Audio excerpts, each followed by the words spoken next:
Greetings, friends. In this video, I'm going to tell you the strange and somewhat spooky stories related to me by someone I got to know when I went to Guatemala in 2012. I'll also recount a few weird stories of my own, which happened in Toronto. All of these stories would fit loosely under the subject of the paranormal. So if you're a devoted skeptic in these things, then you likely won't see any value in these stories. But if you are interested in the paranormal, or if you're at least someone who likes creepy stories, then I hope you enjoy this. Remember, when it comes to these sorts of things, coincidence is everything. It's not always each compartmentalized occurrence that gives us the chills. Rather, it's the full context in which an event occurs that gives us the sense of alarm that something different, something extraordinary is happening here. And yes, science, including physics, has a place in the discussion. But that cannot be allowed to distract us from what our own deeper senses may be telling us. So let's get into it. I'll share the information conveyed to me by a certain Guatemalan man of indigenous ancestry named Carlos. He taught me Spanish one-on-one for 5 days straight when I briefly resided in the mountainous Guatemalan town of Xela, also known as Quetzaltenango, about 80 kilometers west of the capital, Guatemala City. And though I was only with Carlos for a short time, I spent 5.5 hours with him each day, so I got to know his personality fairly well. And I'd add that we were both jacked on coffee during this time because there was a lot of free coffee at the school. By the way, the name of the school where I studied was Celas Maya Spanish School, and I do recommend it if you're interested in learning Spanish. I was only there 2 weeks, and I had a different teacher the first week, but that's normal and usually beneficial to switch up the teacher that you're working with. Anyways, it's a great school compared to some other language schools in which I've studied, but keep in mind that the location is mountainous, so the weather is not tropical, and frankly, it was miserable late October weather when I was there in September, and I speak as someone from a temperate zone of Canada. As for food in that town, it depends on what family you stay with or what your particular accommodations are, but the family I stayed with served awful food. It was bland and totally lacking in nutrients. They basically ate maize and black beans and not much else, and it's a great way to get constipated. But I'm getting distracted from the paranormal stories that I want to share with you in this video. Since most of the stories here are from my teacher, Carlos, let me describe his character a bit more for you. He was clearly a man of indigenous Mesoamerican heritage with tan skin, black hair, and strongly pronounced jawbones and cheekbones. And of course, he was about a foot shorter than me, like most Guatemalan people. I'd say Carlos was about 45 years old. He struck me as a warm, intense, and sincere soul. He was funny, too. He'd been teaching Spanish for 12 years, longer than any other teacher at that school where I'd registered, Celas Maya.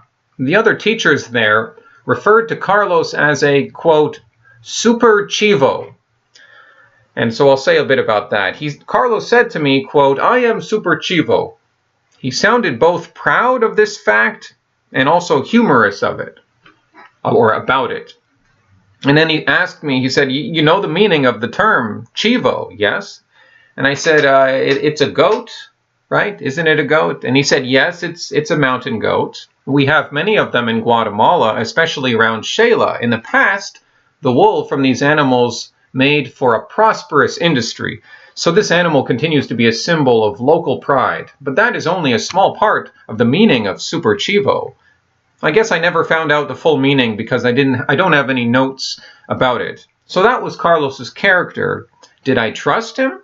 Yes, I trusted him. There'll be no way to prove any of his stories true in any scientifically satisfying fashion, although I suppose you could set up tests to measure some of the phenomena he discusses, specifically regarding the behavior of dogs, which, I'll get into that. But my intuition has served me well in life, so I can tell you that I did have the strong feeling that Carlos was being sincere. Sorry, I'm sliding my tongue here. He was being entirely sincere. That's what I was trying to say there. Not everyone might agree with the conclusions that Carlos makes, but he's not trying to deceive anyone. So what got us started talking about the paranormal was that I brought the subject up. I told Carlos of my own strange stories, such as what I've called the gray flash, and also the strange lights I've seen, both of which I witnessed with my good friend Will. By the way, we also saw a UFO, but that's a different subject. With regards to the gray flash, we were in this wooded valley one time at night in Toronto, and it was very quiet, still, and all of a sudden everything lit up with this strange light, and it was very intense, but gray, completely gray, differing shades of gray. The leaves, the branches, the stones, the river, and the sky, everything alight in gray, no colors, and still completely silent. The gray flash lasted only 1 or 2 seconds, and then everything was normal again. I never saw anything like that again. My friend Will and I also once observed extremely strange lights on top of an old secondary school known as Central Technical, or Central Tech. Central Tech is a 4-story stone structure dating from 1915, which gives it this imposing feeling, not just in space, but in time. One evening after dark, Will and I were about 300 meters from Central Tech in the apartment building of our other friend, Nate. From our position on the balcony and with the aid of binoculars, we watched incredibly strange activity on the roof of Central Tech for about 10 minutes. At first, this white ball of light appeared on the roof, and it got our attention because it was extremely bright. Honestly, at first I thought it was simply some kids doing graffiti up there with the aid of a very high-powered flashlight. We could see that there was an extracurricular event going on in the school about 2 floors below. We could see the people down there, so perhaps some mischievous teenagers had snuck up onto the roof. But the thing is, this light was dancing and flashing all over the place. It was moving incredibly fast. It was haywire. It didn't make any sense. First, it seemed to be floating there, basically a white orb. And I don't mean the orbs that appear in digital photography. Those are quite real too, I think, but it's a different phenomenon than what I was seeing on this night. The behavior of this orb on top of the Central Tech, it was completely unpredictable. Then, after a few minutes, a second white orb appeared, and it seemed to come out of the first one. And then the 2 orbs danced all over the roof and interacted with each other and went around each other and spun around each other. Went on for some minutes more. And during this time, we're watching it with binoculars. There's no silhouettes of any human figures, no silhouettes of any figures. Just these lights, seemingly floating on their own. And then they disappeared eventually. Anyways, I told Carlos these stories, and it sparked another of our long conversations. All of these stories which Carlos recounted to me took place in Shela, the town of Shela. The first of these occurred during the 1970s when he was a small boy. And so began Carlos' narration. And from here on, much of what I recount to you will be his narration. And I'm not really stretching his words either, because I wrote all of this down in my journal at the time, like a disciplined travel writer. Though, of course, he spoke to me in Spanish, and I've translated his words into English, so there's always something that's going to, be changed around in translation. Anyways, Carlos said, quote, "One night, a dozen coyotes came down from the mountains. They trotted through the streets, wailing and howling." And I know you may pronounce coyote, or some different pronunciation. It's like related to the dog, but wild, feral, skinnier, different shaped skull, different shaped ears perking up. So this coyote, they came down, and Carlos simulated the howling of the coyote for me. Oh, oh, oh, oh! It was very unusual for coyotes to enter the town. They normally stay away, and 12 of them. Such a sight had never been seen. Now, the coyote is a cousin of the dog. With these coyotes making such a noise, all the dogs in Shela joined the chorus. It lasted all night.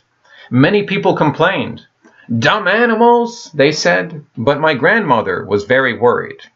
This is Carlos' grandmother, he's telling me. And then he continued his story. He said, "In the morning, Guatemala was hit by a terrible earthquake. We weren't affected so badly in Shela. There were only 2 deaths. both of them elderly people suffering heart attacks, but in the capital, thousands died. This story of Carlos participates in a general theme I've encountered in Latin America, as other Latin people have told me similar things. It's also a phenomenon I can vouch for personally, since I've seen dogs behave in a similar fashion when I was volunteering and living in Cusco, Peru. I should say that there are a lot of stray dogs in Latin American cities, at least in the mountainous places, which tend to be a lot of places because mountains dominate Mexico and Central American countries about as much as the Andes Mountains dominate Colombia, Ecuador, Peru, and Chile. Unlike in Asia and Africa, stray dogs in Latin America tend to be big, often as big or even bigger than what North Americans would keep as pets. And I don't mean those tiny little retarded dogs that condo dwellers and many millennials tend to get. I mean something normal, like a golden retriever. Now, the city of Cusco, Peru, has perhaps the biggest population of stray dogs I've ever seen. And one morning, as I and my colleague were being driven in a taxi in Cusco, we noticed that all the dogs in the town were going nuts, barking, jumping, chasing each other. One dog even collided with our taxi, and I heard it yelp as it bounced off the door, kind of glanced into it. I don't think it got killed, but it probably got a nasty bruise. Anyways, of course, that night, earthquake. Carlos told me another story, this one concerning an excursion that he had led up Santa Maria 6 years ago. Now, Santa Maria is a volcano nearby the town, and hiking this mountain is a popular tourist activity, and I myself hiked to the summit. From that position, you can see another volcano, Santiaguito, which is active, and if you're lucky, you will see it erupt. Now, as I learned, my teacher Carlos sometimes also hiked this Santa Maria mountain, and he actually led groups up there. And he told me, something happened during this hike for which I am still seeking an explanation. I have hiked that mountain countless times. I've led groups of students from Celas Maya. It's normal to start the hike at 5 in the morning, like you did. But every now and then, I've led hikes which depart at midnight. That way, it's sunrise when we reach the top. Viewing conditions for Santiaguito are best at that time. Now, I'd mention here that Carlos was correct. I'd seen for myself that Santiaguito could be obscured by clouds later in the day. So it's a good idea. Yeah, you start at midnight, you get there just as the sun is coming up. Carlos continued his story of this excursion. It's more exciting at night, he said, like an adventure. There were 9 hikers besides myself, 5 guys, 4 girls. 45 minutes after starting the hike, our flashlights began to flicker and die. Within 5 minutes, every one of our lights had gone out, including my own.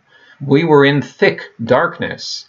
As I was the leader, it was my responsibility to bring extra batteries. I put these in my flashlight, but after a few minutes, it died again. This was a very strange thing to happen. I've been hiking that mountain all my life, and I had never experienced anything such as this before. And in the 6 years since, nothing similar has ever happened to me. Carlos continued. He said, the young women were nervous. Maybe we should go back, they said. But the young men were not afraid. They wished to continue. If we die on Santa Maria, so be it. This is an adventure, they said.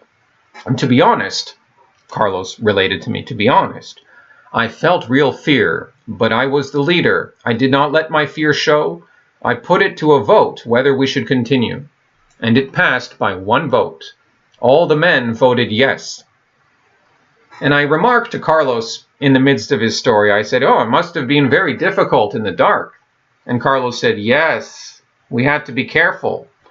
Then after another 45 minutes, the ground began to shake. The trees swayed. It was a small earthquake. Well, I asked Carlos, I said, hey, isn't that dangerous? Did any rocks come tumbling down? Carlos said, no, thankfully nothing like that happened. We waited a little after the quake passed because, there can be tremors afterwards. When I was sure it had ended, we resumed the hike. And then Carlos paused, kind of for effect, and he said, as we approached the summit, Our flashlights came on again, every one of them. This is what I cannot explain. From the summit of Santa Maria, we gazed out at Santiaguito. Even though it was early morning, mist obscured the whole mountain. It was disappointing. I told everyone to be quiet. I had to do something that some people might think is silly, but I've been convinced of it. You see, here in Guatemala's Mayan culture, every mountain has a spirit. We believe in talking to these spirits. You can ask them for things, but it's important to be respectful. I requested the other hikers to be patient. I walked away from them a short distance and stood to face Santiaguito. "What is Carlos doing?" they said. "He's acting weird." I stood facing Santiaguito in silence. I was very serious. In a calm voice, I spoke to the mountain. "Spirit of Santiaguito, we have come in peace. Please, Spirit of Santiaguito, reveal yourself." And Carlos grinned to me at this point in his recounting of the story. Within a few moments, he said, the clouds parted, and the whole of Santiaguito lay before us. It wasn't long before it erupted. Boom! He had further satisfaction. The students now looked on me with wonder. Furthermore, and I'm moving on from this story of Santiaguito and Santa Maria, Carlos related to me a story about, or several stories about his mother. "She is a true Mayan woman," he said. When his mother was already in her 40s, she had a vision. It told her the mission she would have for the rest of her life. She would be a healer and an interpreter of dreams. She would help people and ask for nothing in return. For decades, she has performed healings with countless people, especially children. Now she's very old. She can cure children from mal de ojo, Carlos told me. And then he elaborated. Say that you go with your family to church, and on the way home a stranger adores your infant in the street. "Ah, such a beautiful child," they say. And Carlos smiled, impersonating this stranger's warmth.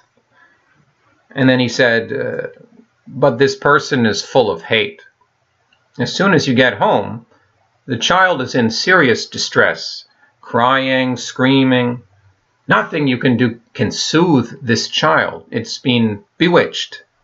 This is the result of mal de ojo." It translates like something as not really evil eye, but kind of like badness of the eye, evil of the eye. My mother knows how to work with plants. Each plant has a life, each has a force. She uses a combination of plants and orations to cure the child. "What plants does she use?" I asked him. "Many plants. Some of the most important are garlic and chili. They are very, very potent. These are put in a bundle and tied around the child's neck." He explained that these plants have the effect of absorbing the malevolent energy. Later, the bundle is destroyed by casting it into a fire. Gold is often employed as well, such as by putting gold earrings on the child. And Carlos said, "It's true. The child can look a little funny with all these things on it." And he said this with a slight grin, "But I have seen firsthand that it works." She, meaning Carlos' mother, has also performed exorcisms. She once treated the daughter of one of Sheila's top doctors. This man was educated abroad in a prestigious university. He was very wealthy, but he was beside himself. He had no idea how to treat his 10-year-old girl. She was delirious, so he came to see my mother. It took 2 days to cure her. At the end, my mother was very tired. You see, when she treats people who have been possessed by an evil spirit, the bad energy is removed from the victim, and it is transferred to the healer. She slept for a day and a half following the treatment, but she took no payment from the girl's father. He was very confused about that. And Carlos continued, he said, "My mother has had 3 heart attacks in the last 20 years. Each time the medical professionals have told me she's not going to live. but she always recovers and resumes her healing work. Her purpose is not yet fulfilled. You mentioned she also interprets dreams? I asked Carlos. He said, yes, Matthew, yes. I'll tell you the following story about my mother. It happened about 8 years ago, before my youngest child was born, and my other 2 children were very small. Now, Carlos changed his voice to impersonate his mother. In a very solemn fashion, he began. And I got to interject here, because I'm myself impersonating Carlos, now impersonating his mother, speaking to Carlos. So I agree that I am, dividing my psyche here a little bit. Anyways, his mother said to him, Carlos, my son, the other night I had a very disturbing dream. Something terrible happened to your family. I saw your children crying. Your wife was in the hospital. She had many tubes in her arms. Of course, I was shocked and afraid to hear this, Carlos said. Returning to the story, what happened, mother? Why is my wife in the hospital in your dream? She just said, I don't know, Carlos. I don't know, but listen to me.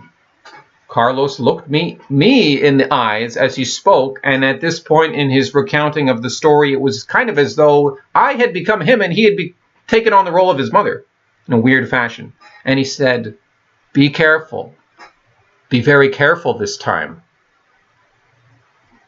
I was a little frightened by Carlos' story, and, he hadn't finished his story, because it was seeming to acquire an uncanny realness and immediacy as we sat there at our table in the Spanish school courtyard. You can be in a sunny, cheery place, but then when you get into a certain funk, a certain story, even cheery, sunny places can become ominous and kind of scary. So Carlos continued. He said, a few days later, this came to pass. My spouse was in the hospital, and my children were terribly upset. And I asked him how it all ended, and he said everything was all right in the end. Everyone was okay, but it occurred just as my mother had said. Carlos seemed amazed as he recalled this story to me. I guess he hadn't told it to too many people. Now, those are the stories of Carlos. Those are my creepy stories from Guatemala. But just to conclude this video, I want to respond to this last story from Carlos, specifically because it deals with the power of dreams. I've had the experience myself, albeit a few times, where a dream correlates with images or symbols from the near future, usually 2 or 3 days in advance of the dream. I told Carlos about the dream I had in 2005 when I was living in residence at St. Michael's College in the University of Toronto. I dreamt that I saw my friend Nate, in fact, the same guy I mentioned offhand earlier in the video, and in this dream he was riding a motorcycle, or not a motorcycle, he was riding a tricycle, and it looked ridiculous. And there he was, riding this tricycle up to a narrow bridge, kind of like a hanging bridge, or I don't know, I remember it was a very narrow bridge. And this bridge was over a very deep, very wide chasm. So ominous. Well, I saw him ride his tricycle right up to that narrow bridge, and then at the last moment, he veered off course and went over the edge, down into the chasm. I stood there at the edge of the chasm looking down, and I could not see the bottom. I could not see my friend. He had disappeared. Why had he changed direction so fast?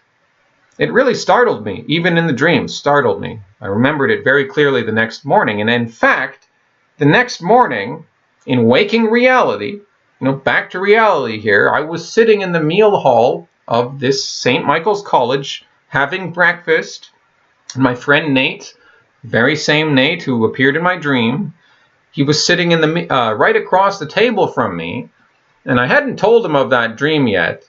I guess it's always weird when you tell someone, it's like, oh, you were in my dream. It's like, they're like, that can be kind of a weird thing. But I was going to tell him, of course. He's my buddy. And but anyways, I hadn't had a chance to tell him about that yet. And at that moment, Nate laughed about something he was reading in the newspaper. And I asked him, I said, what's so funny? So he showed me the story he was reading, and the headline was something like, "Man dies after falling off bridge in freak accident." And the article went on to explain how some man had been riding his bicycle, not tricycle, but bicycle, on some bridge in Toronto and had inexplicably fallen in such a fashion and in such a place as to go right off the bridge.